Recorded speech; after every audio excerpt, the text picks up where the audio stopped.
I have a question, and maybe this is more for Sophia, Lisa, and Federica, but also others might have something to contribute to it. Given that misinformation often spreads because it aligns with human biases, not just because of AI, how do we balance technical solutions with interventions that can address those psychological and social drivers?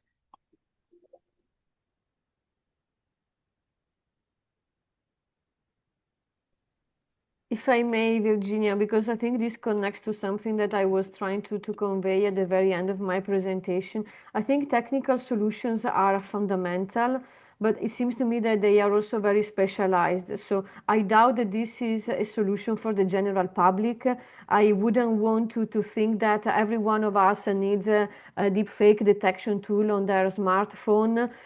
So for the general public, I think we really have to work at the level of education, literacy, awareness, and these tools need to be very specific technical tools for specialized part of the profession, from journalism to the finance. It can be used also in a variety of organizations for specific purposes, but I would not want it on my phone.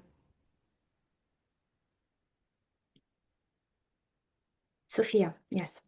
If I understood your question correctly, is as well that they're not just technological solutions. Obviously, it's a more holistic approach. We are what we are doing in AI and generative AI has to be grounded to different theories, psychological and societal also theories.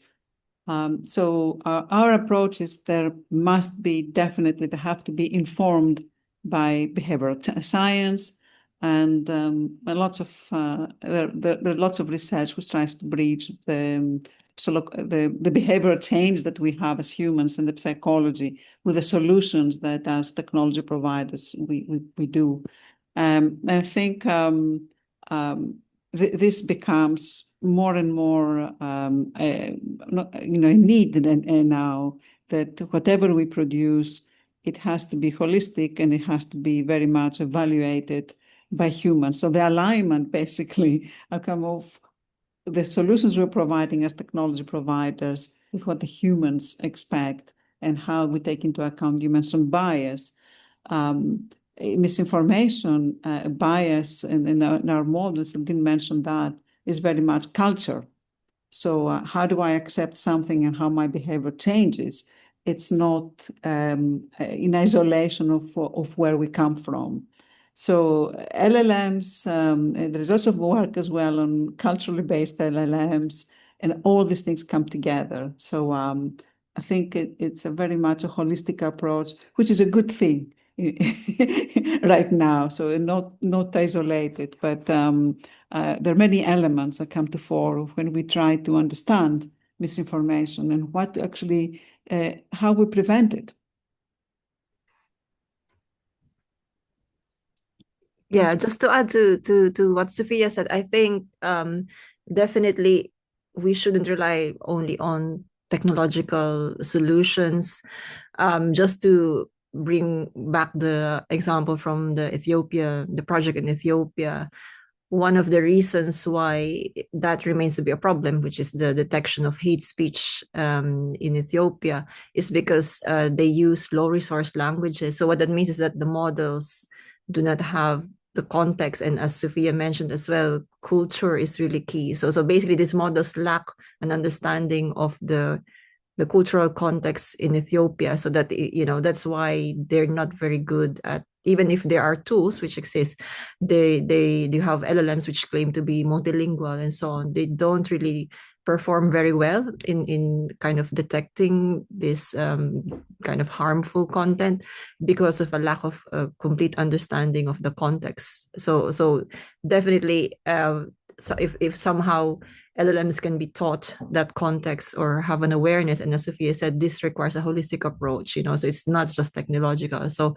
definitely we need to have that capacity to somehow work kind of in an interdisciplinary manner, so that we have the technology, but we also have the understanding of the culture and the psychology and behavior. Many thanks, Lisa. We have actually a question in the chat from Jacob Slosser. So this is mainly for Sophia, but again, others might have also something to contribute to. So you're dealing with emotional violence and disinformation, and how you're grounding the classification of affective test, which means how are you classifying false positives and false negatives for any given emotion. And this is particularly in light of the non-universal take on emotions. And Jake is thinking about constructed theories of emotions. And he cited Liza Feldman-Barrett as one of the contributors to this field of research.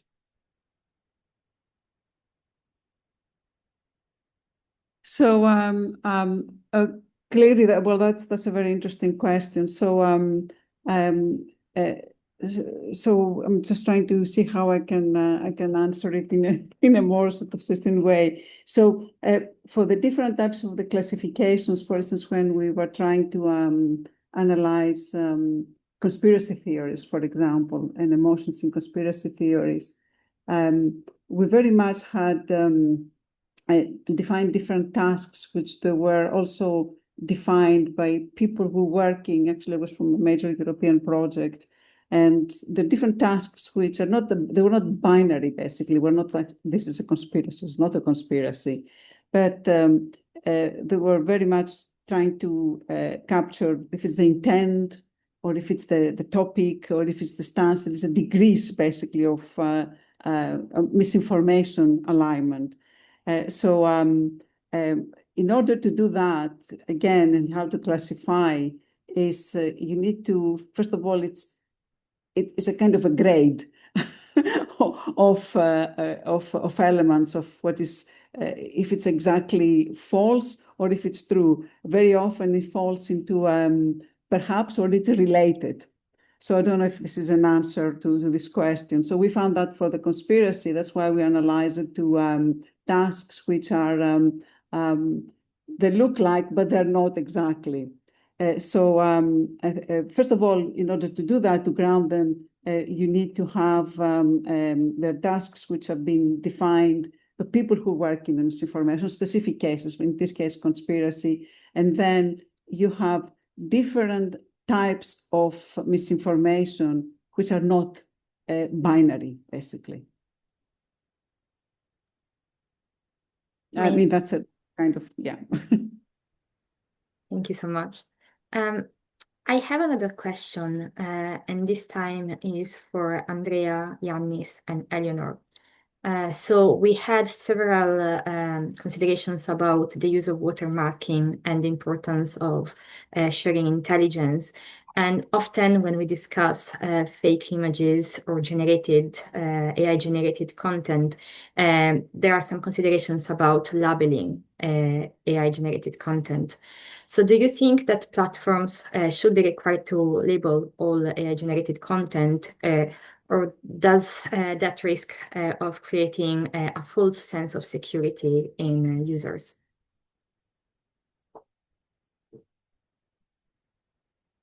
I'm happy to take this first. Unless Yannis, did you want to? No, please go ahead. Okay. I mean, I guess my answer will be more not really based on research or statistics. So it's more of a personal answer, which is that so in terms of the full sense of security, I'm not certain that there isn't already some form of sense of security when reading, for example, media on social media, which is part of why this is an issue. There is a lot of trust on what is shared online. So having some form of watermarking may help for people who already check that something may be true or false, and it may be that the people who check also will double check that the watermark maybe makes sense or not. The other part, which maybe is more technological, is platforms sort of watermarking AI-generated content. I think maybe what the research or development needs to focus on is almost to have a way of having any model automatically create a watermark, and specifically a watermark that cannot be tampered with. And I don't know if this is actually something that is feasible, but it's something that definitely demands a lot of research and work, because it would be, if it is feasible, it would be extremely valuable. Yeah, thank you.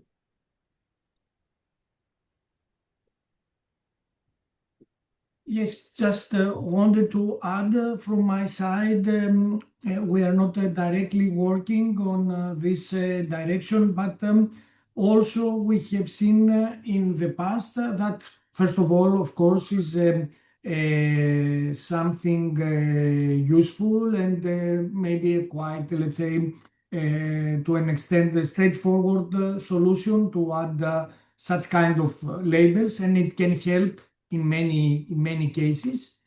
But the challenges are how easily these labels can be removed, modified, replicated, and then, as you mentioned, create a false sense that, okay, since we see or we do not see these labels, it is an easy way to identify content. So I will say it is one direction for sure.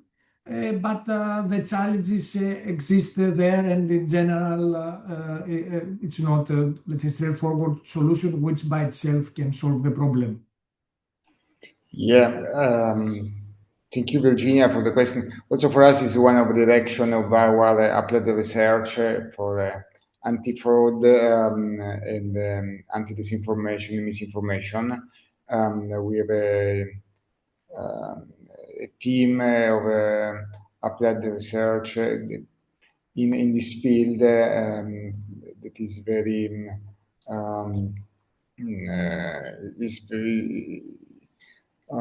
yeah, it's very good for our goals. Many thanks for the answers. We have 3 minutes left, so I think it's almost time to close the panel discussion. I would like to thank, first of all the speakers for the very insightful presentations and interventions. I really realized that there are a lot of synergies, so I hope this is the beginning of a conversation that can bring to more collaborations and discussions about this topic. And of course, today we didn't have representatives from policy, but hopefully that will also be part of the next activities as part of this discussion. I was also informed by AI4People, the tech support of today's panel discussion, that some of the participants experienced some technical issues during the panel discussion. So I'm very sorry for that. Just to let you know that this meeting was recorded, so we will be able to circulate the video, and you will be able to see again some parts of the discussion if you weren't able to participate on Zoom. We will probably circulate more information about the panel discussion. If the speakers want to share also the slides, we will be able to circulate the slides as well.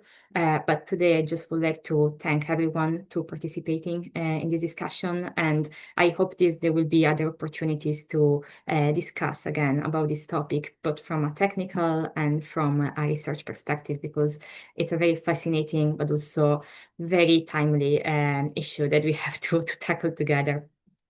So thank you very much again, and I hope to see you soon.